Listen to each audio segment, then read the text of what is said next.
Hey folks, welcome to another edition of Fitness Friday Posi-TIPS with Rachelle. Folks, we're on Fitness Friday. It is always the best day of the week. Gotta love it. Folks, filming here today from the lower level here at Rachelle's Home Fitness Center. And I want to kick off today's episode, continuing this little unexpected series here, unplanned series on marketing, but wanted to kick off with something a little funny. And so, you know my episodes. I mean, how many disclaimers do I have to give? I'm never promoting a product, a service, an entity, store, business, corporation, anything like that. But you watch me for enough episodes, it is very clear. You all know I love Dollar Tree. I love Dollar Tree. And I got to tell you about something funny that happened this week here.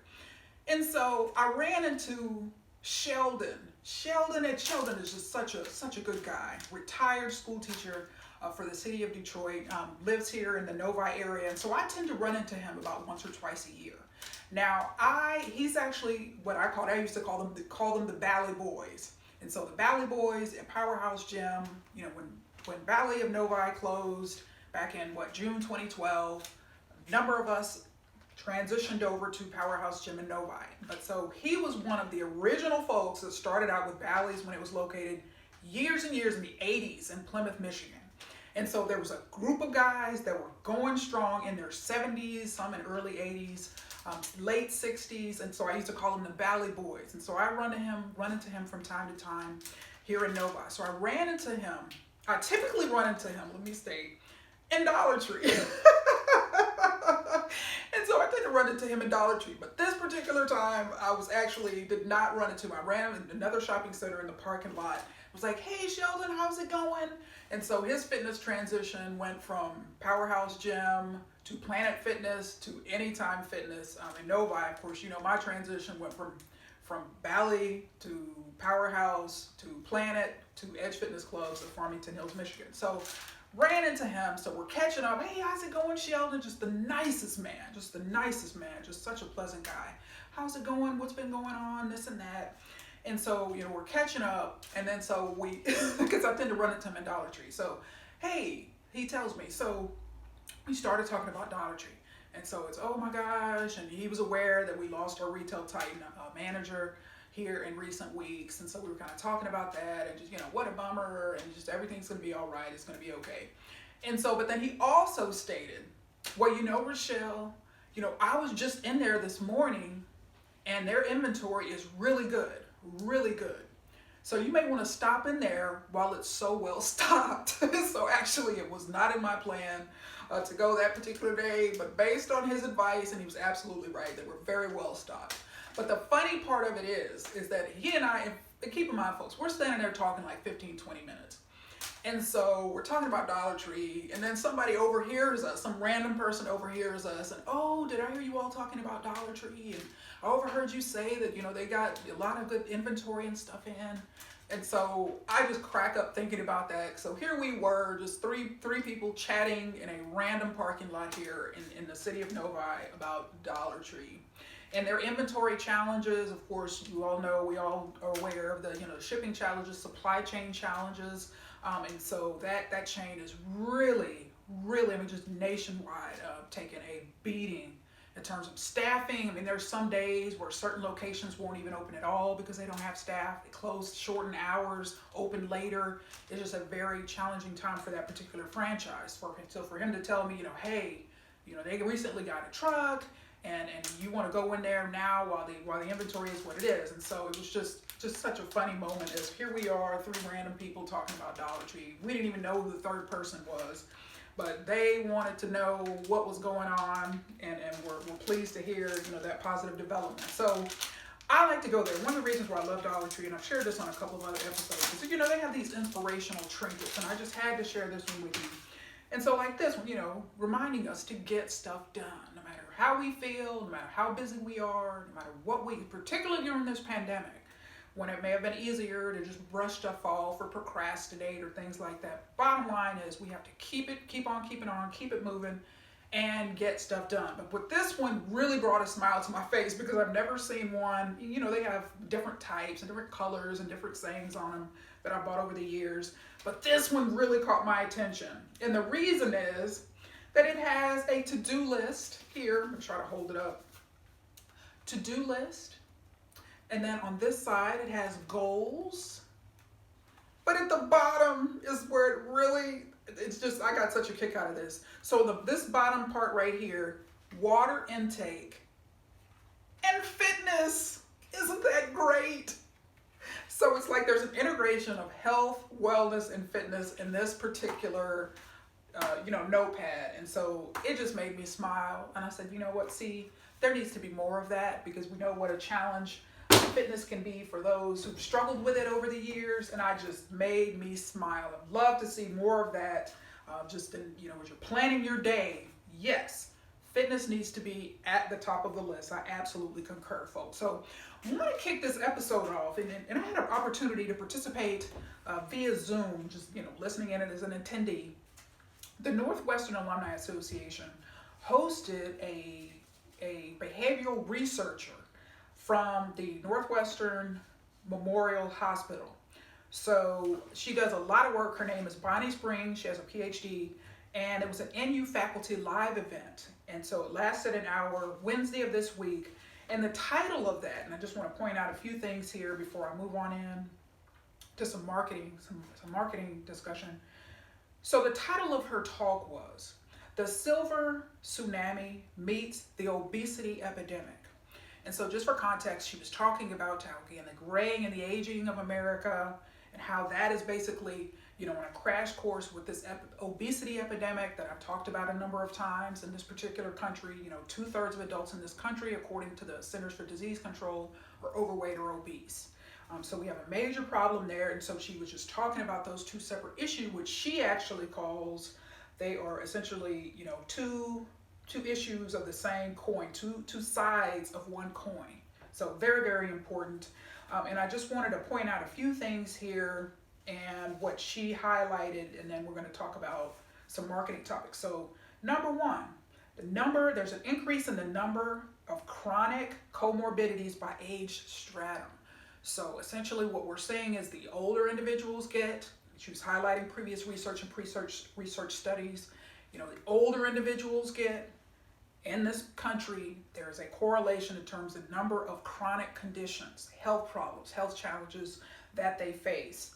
Also, there's an increased proportion of individuals with multi-morbidity. So multiple conditions, multiple chronic conditions, as individuals age. But unfortunately, even some of the younger generations, we're starting to see people much younger with certain health challenges than in years past and decades past. So there's just a lot of challenges going on. And so she said obesity, she was talking specifically here about the prevalence of obesity. And so she said obesity post age 40 decreases lifespan by 5.8 years in men and 7.1 years in women.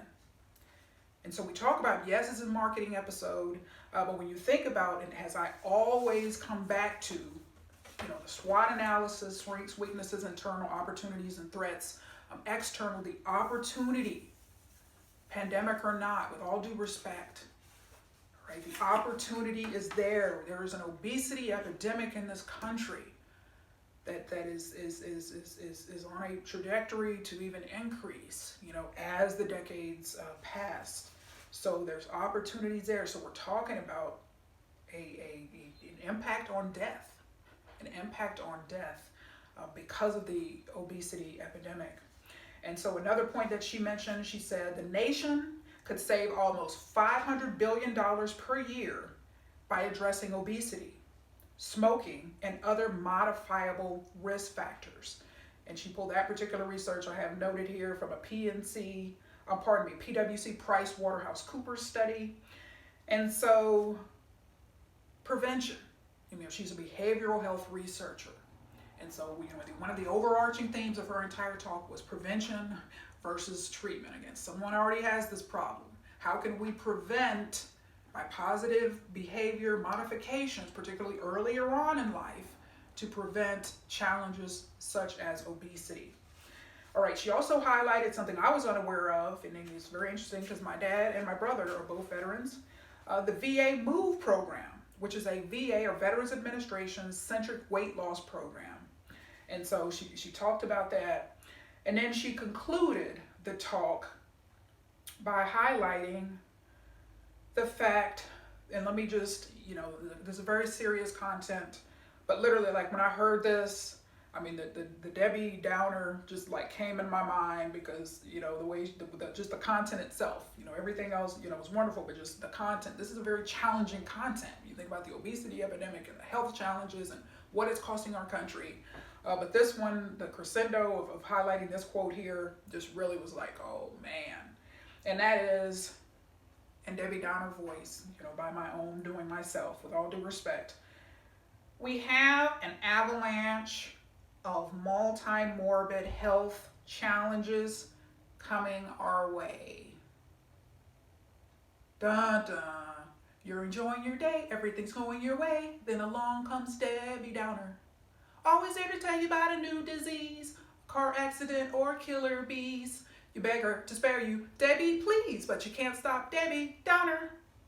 So that's just the topic itself, just a very challenging situation. And the last point I want to make here is, she said, for obesity, bariatric surgery is the most requested treatment.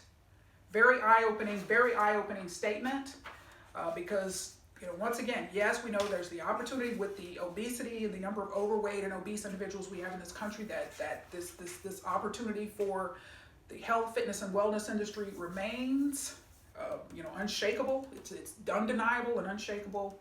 But when you see that, when you've got physicians, overweight, obese, recommending overweight, obese, and morbidly obese and super morbidly obese patients, such as what we would find on My 600 Pound Life on the TLC network, you see what a threat that is, what a threat that can be to the industry of saying, this patient comes in, they need to lose 75, 100, 125 pounds, in lieu of saying, okay, why don't we look at more preventive measures? Why don't we get them into a gym? Why don't we get them into, meet with a dietitian and take those particular precautions and steps in order to help them to get on the right track, or even prevention earlier on to prevent that progression in terms of health challenges and weight problems and challenges.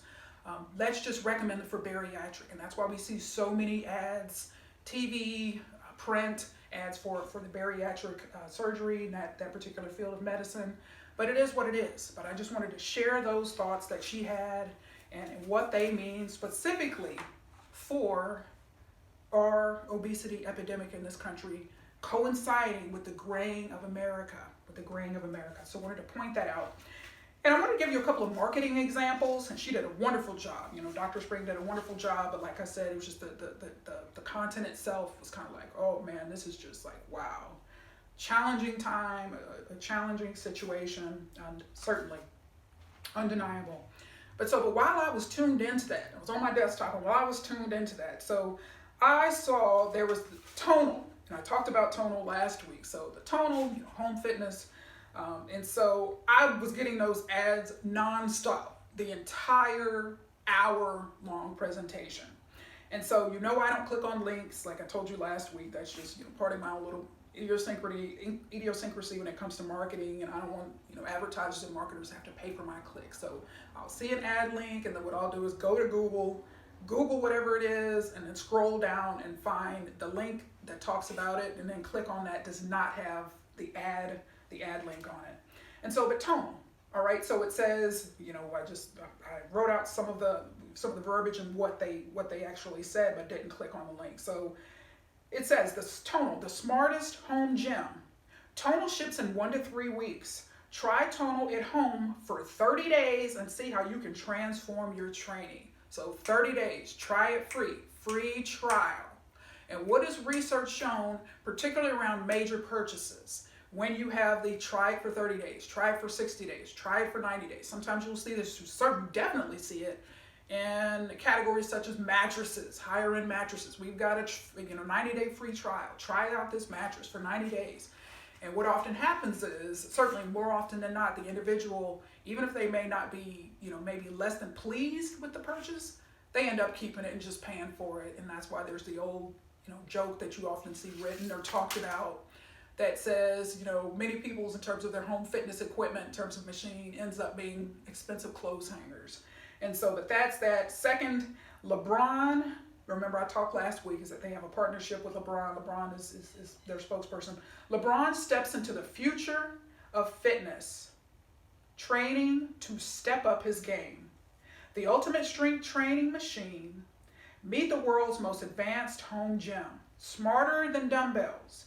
Better than body weight. And then there was a link to click more, which of course I didn't do. And then also during that same hour, I saw an ad for Lifetime Fitness. And so their ad, of course I didn't click on it, but the verbiage was premium equipment, unlimited access, request a pass.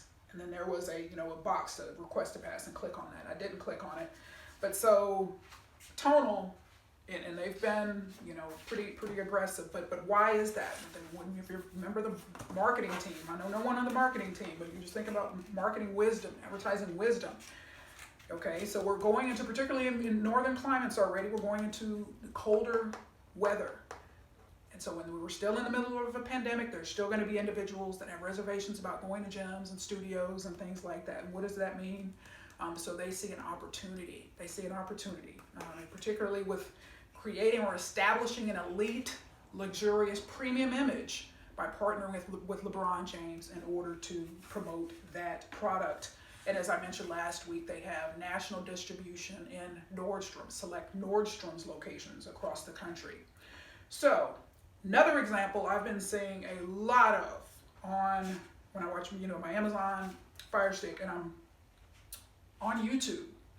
So on YouTube, I've seen a ton of mirror ads announcing their Black Friday special, their Black Friday sales promotion.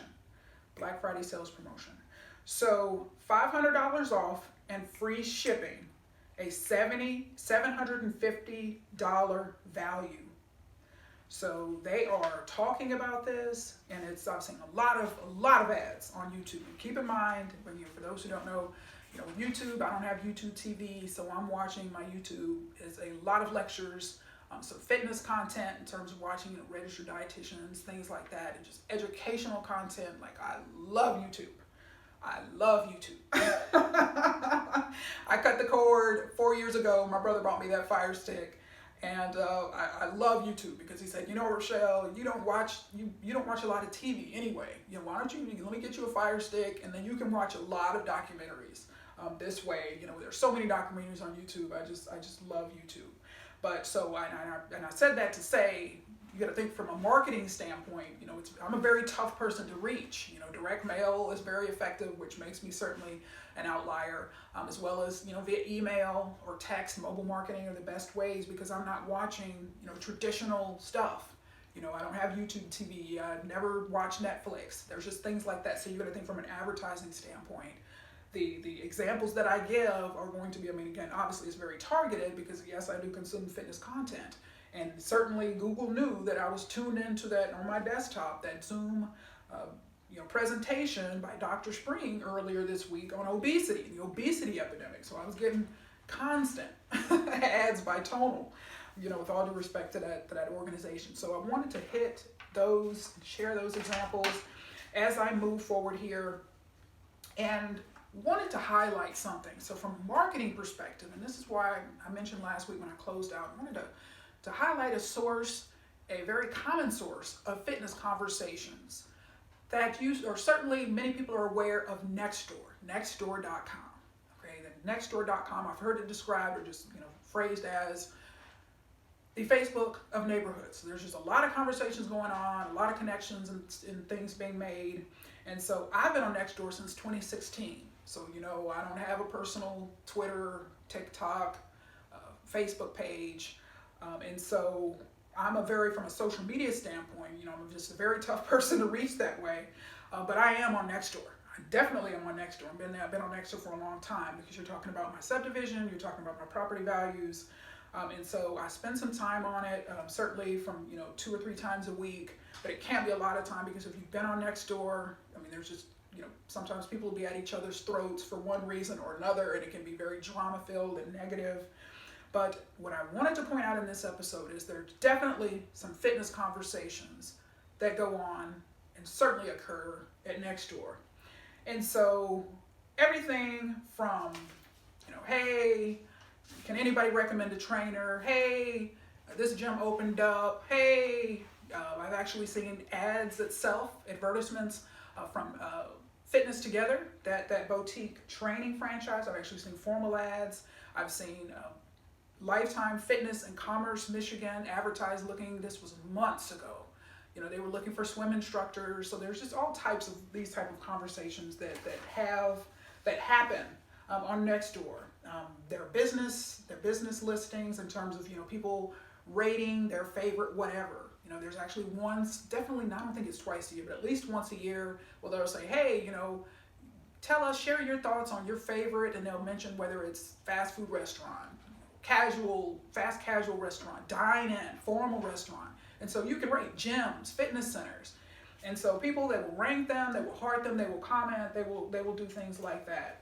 And so it's very important to be aware of this, and particularly of having a strategy from a marketing standpoint, certainly from a PR standpoint, from the second example I'm going to share with you here, of how you handle Nextdoor. Because, as with anything, things can go south. I mean, yeah, there may be, you may have a digital agency, particularly if it's a larger entity or larger chain, you may have a digital agency or internal staff that are managing your social media accounts and those postings and responding to those posts. But Nextdoor is one that certainly deserves attention. And I would say just certainly my humble recommendation is to keep your eyes on Nextdoor. Certainly at a local level. I mean, this could be certainly something that's delegated to a member of the management team or just anyone who may already be on Nextdoor, but just to keep an eye out for the conversations that may be said about your particular facility. I'm going to highlight that as an example. So like I said, you can rate facilities. And for full disclosure, I did heart my gym, the Edge Fitness Clubs of Farmington Hills, Michigan. And for full disclosure, I'm going to read what I said. It's no different than what I've said here on Fitness Friday episode. So my post, I posted on July 14th, 2021, and it reads, "My gym, which has a great breadth and depth of equipment and awesome temperature control." Nothing that I've said that's any different, not overly, not promotional, and not let's talk about the prices, just none of that, because I can't do all that, but just to put that out there. But yes, I did heart my own gym. But so those type of things happen. People are saying things about gyms and facilities and studios and trainers all over the country. And you have to think from an advertising standpoint. There are two components that are very big in terms of advertising, very important. R&F, reach and frequency. All right, the number of times, and I talked about this last week, again, tonal, that whole hour when I kept seeing those tonal ads in front of me when I was on that Zoom call or that Zoom webinar. Why? Because I needed to keep saying, I needed a tonal. Advertising research has shown it takes a number of exposures in order for the message to take effect. All right, so that frequency of your advertising, your marketing message is very important, but also reach. And the reason why I wanted to mention the reach, again, geographical reach. And in this particular case where you're talking about Nextdoor, in terms of neighborhoods, in cities, in suburbs, and things like that, in cities, inner cities. Geography, very geography based here. And so when you think about the reach standpoint, is one thing I've noticed here in the last year is that Nextdoor has increased their reach. It makes sense because early on, I was reading all about Novi. I was reading a lot about my subdivision in particular, but I've noticed in the last year here, for those who are here in the Metro Detroit area, I'm seeing posts as far north as Heartland, Michigan, as far south as Plymouth, Canton, okay, and as far east as Livonia, yeah. And so that's a pretty big geographical area. Northville, all of that. So very large reach. And so what I'm saying is, particularly, if there are positive comments and all of that about a facility or something like that, yes, that's wonderful. But also, do you think from negative experiences, that means a lot more people with a greater reach in terms of the number of people that will see it based on geographical location and area is also higher. So it's very, very important to know. So one good or bad experience can now be amplified, and it makes total sense from an advertising standpoint why Nextdoor has made that change, because from advertisers, they want to try to reach as many people as possible, so you need to increase that reach. So it makes total sense. So I wanted to highlight that. So I want to start out, I'm going to give you a couple of examples, one positive and one negative. And again, this is next door is about people's real experiences. So they're sharing everything from their experience at a car dealership to gyms and fitness centers and things like that. And this first example was posted Wednesday, August 11th, 2021 at 9:09 a.m. And so Tiffany Garza, located here in Novi, she had a post on or regarding Peloton bike. And here's what it said. Does anyone suggest these? I personally have never spoke to someone who has one. Is it worth the investment? Is it hard on your knees? I have a knee that aches from time to time and wonder if that will be a deal breaker. And so it says one person, so a total of 25 replies. And so in the interest of time, not going to go all the way through that post and talk about that, but wanted to share a negative example. So that's just one where it says, hey, and there's positive examples of gyms, but that's one where you're a curious person. Hey, can you tell me about this? Peloton, tell me about it. What do you think about it? So that's, I guess let me rephrase that. That's more of a neutral question. All right, that's more of a neutral question. And so I wanted to highlight that as one because there's a lot of that. Hey, this particular, I've seen a tonal ad on TV. Does anybody have one? So there's all types of conversations. So, but this one is definitely negative. And so this one is regarding Planet Fitness. Here, a local location located here in Northville, Michigan. And you see, Rachelle is an environmentalist. So if you watch me long enough, you definitely know. But for this one, I had to print a whole lot of pages because there were a total of 91 comments on this one post. And so I'm going to state, for the interest of this one, because it is a very negative example, and because this is in a situation where I'm in front of you, where you can see me click and kind of find it that way, I'm going to, because there's inadvertently going to be someone watching this from the western Detroit suburbs, metro Detroit suburbs, that's when I want to look for this. And so I just, I'm always very, very, very clear about citing my examples, citing my sources. So for this particular example, I'm going to give you the steps of how to find this if anybody wants to, because again, I'm reading this, I'm highlighting this, and so legally I need to make sure that I'm providing the steps so you can find this if you're so interested and read this. But I'm just always got to make sure my I's are dotted, my T's are crossed from this particular standpoint, particularly around this type of post, because it was ugly, and I'm not going to read the interest of time. I've got to just make a few highlights and move on. So this is how you find it first off, before I'm going to read just a few parts of it and then move on. So like I said, nextdoor.com. So if you're in the western metro Detroit suburbs, you have to go to the search bar. And this post was by Grant Goldsmith. And so when you're in the search bar, type that, Grant Goldsmith, Stonewater. And that's the actual subdivision. And so we'll pull it up for you. And the post is, he only has 2 recent posts, but they're both there. July 21st, called Stolen Car. And a follow-up post, July 22nd, Stolen Car follow-up. And so want to highlight a few points of this, and then we're going to move on. But these are the types of conversations that happen. And when I read this, when I was mortified, and then when I looked it up again and printed all this out, I was re-mortified again. All right, and so Mr. Goldsmith, I don't know him, I don't know any of these people. So he made this post, and my heart goes out to Mr. Goldsmith, and I hope that his car was ultimately recovered. So, stolen car. Hi there, everyone. Yesterday, my car got stolen at Planet Fitness in downtown Northville. It was a 2015 light gray Hyundai Accent with a Penn State decal on the right corner of the rear windshield. There's a good chance the decal has been removed. I have been in contact with Planet Fitness management and Northville police, but it remains to be found. If anyone sees a car that matches the above description, whether it be driving or parked somewhere, please do not hesitate to reach out. My cell is, not going to give you his cell phone number. Feel free to text, call, or comment on this post if you see or hear anything. Alternatively, if you feel comfortable with the options listed, feel free to reach out to Northville Police directly. Thank you.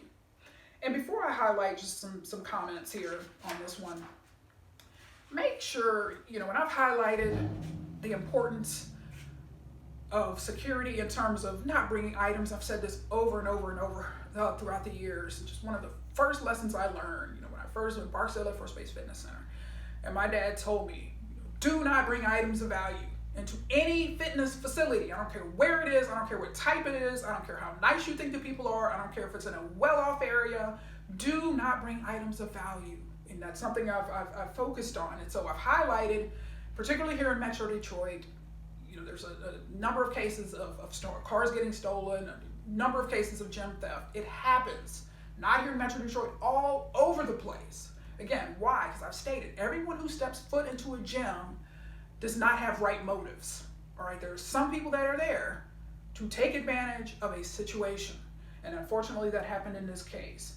And so, number of comments, a number of questions were posed to Mr. Goldsmith. And so somebody asked him, what time did this happen? So he stated 5:45 to 7 p.m. was the time frame. I was there. And they went through my backpack in my locker, took my keys and my AirPods, went to check outside for my car, and it wasn't there, unfortunately. So not going to go through, there's a whole lot here. I'm not going to go through all the, back and forth of questions, but people wanted to know, did you have a lock on your locker? And unfortunately he didn't, but that certainly does not, take anything away from the seriousness of the crime and what happened to him. Another person, Zainab Jesus, pointed out and said, so sorry, this happened to me earlier in my own driveway. All right? So theft across the country is happening. Crime, it's always been there. But this is just an opportunity, particularly for fitness centers, where this conversation happened from July 21st, and in the last post on it, somebody asked, do you have any updates? The 5th of August.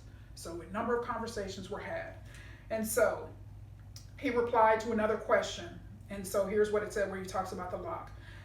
No, I didn't have a lock on it. He was responding to Tina Pepino. No, I didn't have a lock on it. I normally don't use a lock in Pennsylvania or Michigan Pete Fits, so I'm guessing he meant Planet Fitness locations, at least in an area like Northville. My main focus on this resource is gaining any additional information in regards to my vehicle.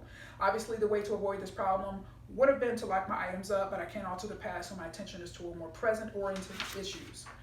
Absolutely. And so, there's just a lot here. And so another person, Kathy Piccone, said, don't they have cameras at Planet Fitness? Plenty of people use unlocked lockers, leave keys on jackets, or hang keys on the hooks. I guess thought process is that only members are getting inside the gym.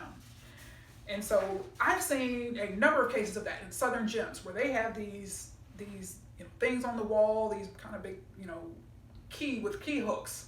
And people just randomly put their keys as they're entering the gym, and that is just something, I see that and I just marvel at that, because that is something that I would never do. That is just something that I would never do, but it works for a number of places and they've been successful and they've had no problems.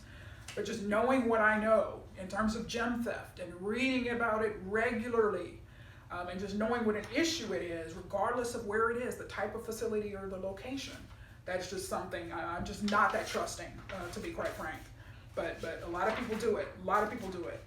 And so Catherine Gaines points on, and see, I had to do some highlighting so I would be able to get through this quicker. Thanks for sharing this with us. I work out at this gym and have routinely left my keys in my jacket pocket on the hook. I definitely won't be doing that anymore. Hope you find your car. I'll keep a lookout for it.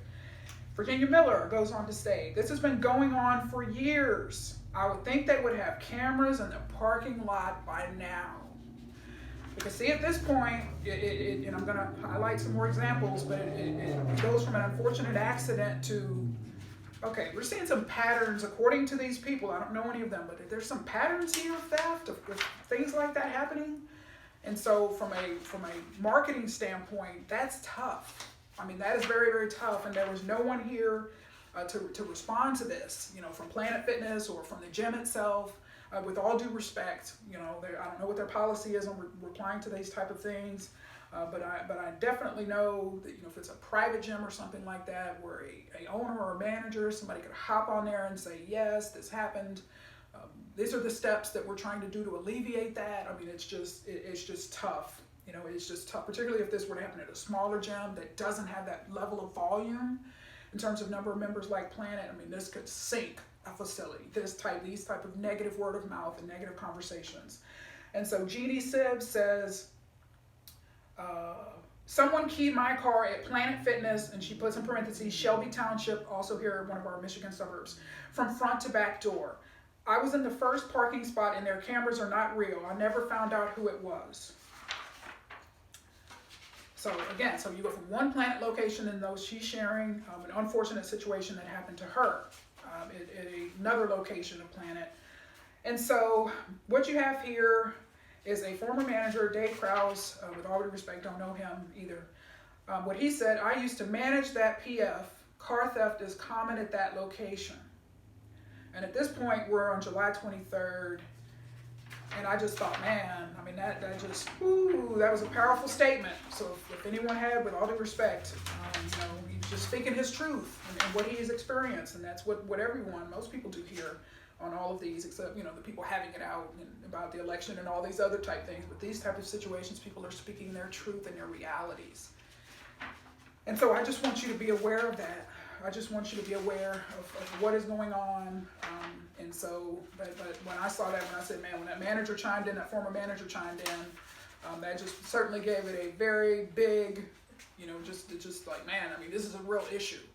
And so when you think about positioning of a facility in potential members or current members' minds, and you think like, man, okay, if I join this particular facility, is my car going to get stolen?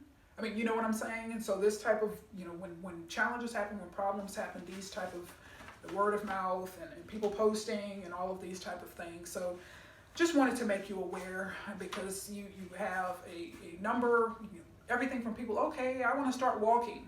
Anybody interested in walking with me 3 days a week? So there's all these health, fitness, and wellness conversations that are happening. Obviously, that last one was a definitely an outlier, because but it does happen. I've highlighted the last example earlier this year. Actually, when I was down here doing fitness trends episode, I was an Alfa Romeo that got taken from a location here, another location here in Metro Detroit, and so it happens. It happens. So I just want to challenge you to be aware and just kind of think about a strategy.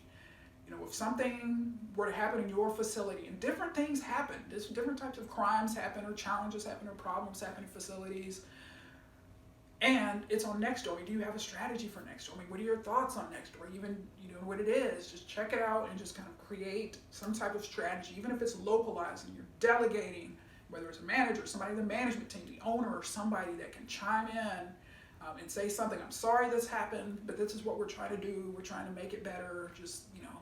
And there's always arguments on both sides of the coin, is that can make a situation worse because it can amplify it. But then there are those who say, well, at least you're proactively addressing the situation from a leadership perspective. So I'll let you make that decision on how you want to handle that. But I just wanted to highlight that as an example of some of the conversations that are happening on Nextdoor. And when I saw that, and I said, man, there's no follow-up, there's no comeback there in terms of how that was being addressed. And so that kind of stuff happens. So just please keep your eye. Yeah, you're on Facebook. Yeah, you're on Twitter. Yeah, you're on TikTok.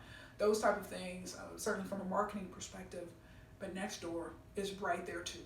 And it's hyper-localized because you're talking about communities, you're talking about cities and suburbs and things like that. So just keep that in mind. Keep that in mind. So I want to close this episode out, folks, here by highlighting Peloton. An example here, this article was in the Washington Post. And so just want to read this and close this episode out. So the title of this article, Peloton Feels the Burn as Americans Head Back to the Gym. And so this was published November 5th by Aaron Gregg and Hamza Shaban. And so it goes on to state, the pandemic created skyrocketing fortunes for a cadre of fitness-minded companies, and few benefited more from the stay-at-home era than Peloton. But the underlying question, will it last, was tested Friday in dramatic fashion as the company's shares shed more than a third of their value amid diminishing sales and subscriptions forecast. Let me pause here. This is not investment advice. I'm not an investment advisor, but a lot of times these media enterprises such as CNBC and CNN Business and things like that have this type of information that's vital, and I like to share that with you. So moving on. I'm going to skip this first sentence because it talks about the stock price. I like to leave that out. It now expects $4.4 billion to $4.8 billion in sales for the year ending June 30th, 2022. The maker of connected exercise equipment also tempered its profit outlook, and CNBC reported Friday that it had implemented a company-wide hiring freeze. When asked for comment, a Peloton spokesperson referred the post to the company's letter to shareholders. Peloton's slumping fortunes mark a broader return to a pre-pandemic way of life, analysts say, as hordes of isolation-weary Americans set aside their home-based workout routines and head back to the gym.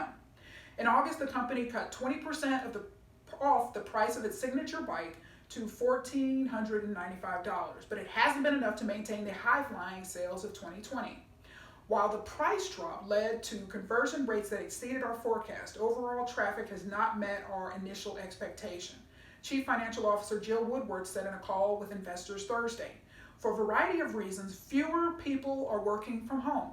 Just 11.6% of workers older than 16 were teleworking as of October, according to the U.S. Bureau of Labor Statistics.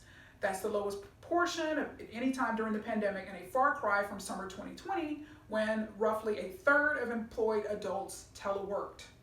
As some analysts noted during Peloton's epic run last year, homes can start to feel less like sanctuaries when people spend enough time in them and are forced to do everything, eat, work, and exercise in their most intimate spaces. What might have felt like newfound convenience, hopping off a work call for a 30-minute spin section, can start to resemble a domestic trap. People in general are more social creatures, said Joanna Zhang O'Brien, a senior Moody's investor service analyst who covers the fitness industry. They go to the gym for the energy, for the group classes.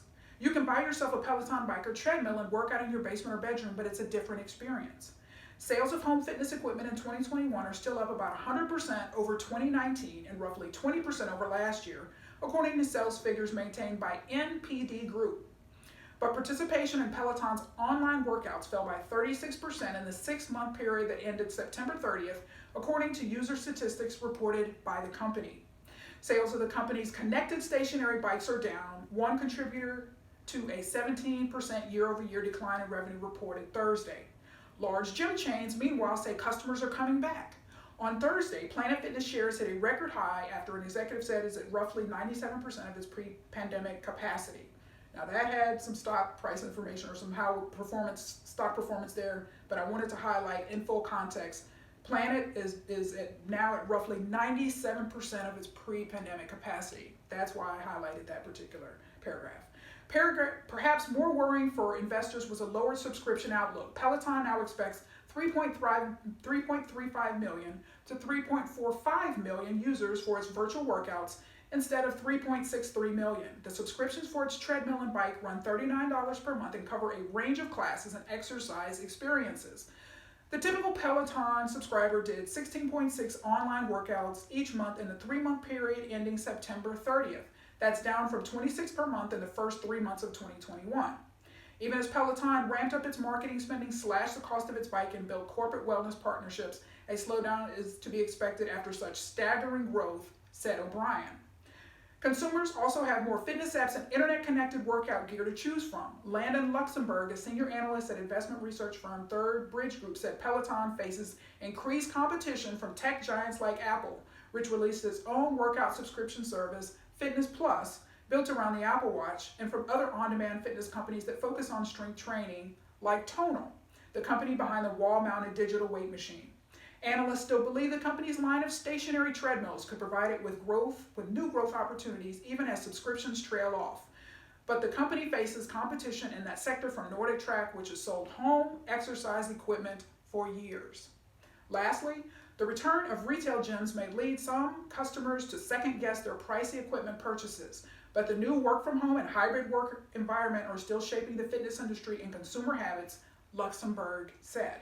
Since many customers choose their gym based on their commute and still need some of their own workout gear for the days they don't go to the office, he sees a hybrid approach to fitness as another path. Wanted to share that with you. So again, think about from a SWOT analysis, there's a lot there. It talks about some of the trends, what's going on, some of the unfortunate struggles that Peloton is facing. But it's a challenging time for the fitness industry. But it's key to keep on keeping on. Keep on strategizing, keep on uncovering opportunities, discovering untapped market opportunities, and control what you can control. Control what you can control. And so, folks, had to highlight that. And so I'm wrapping this marketing episode up here. It has been a blast. It has been a blast. I mean, marketing is so important. And that's why I kind of interrupted my own schedule for the end of this year, because these marketing examples is so important to understand what's going on in the marketplace, what's going on from a competitive standpoint, from a macro level in terms of the overall industry and the digitization. How is that impacting what's going on? All right, so that's all I have for you today. Stay tuned for next week. We're going to have more great discussion regarding some aspect of the fitness industry. But until then, remember, I am positively passionate about your fitness, success, and leadership. Make it a great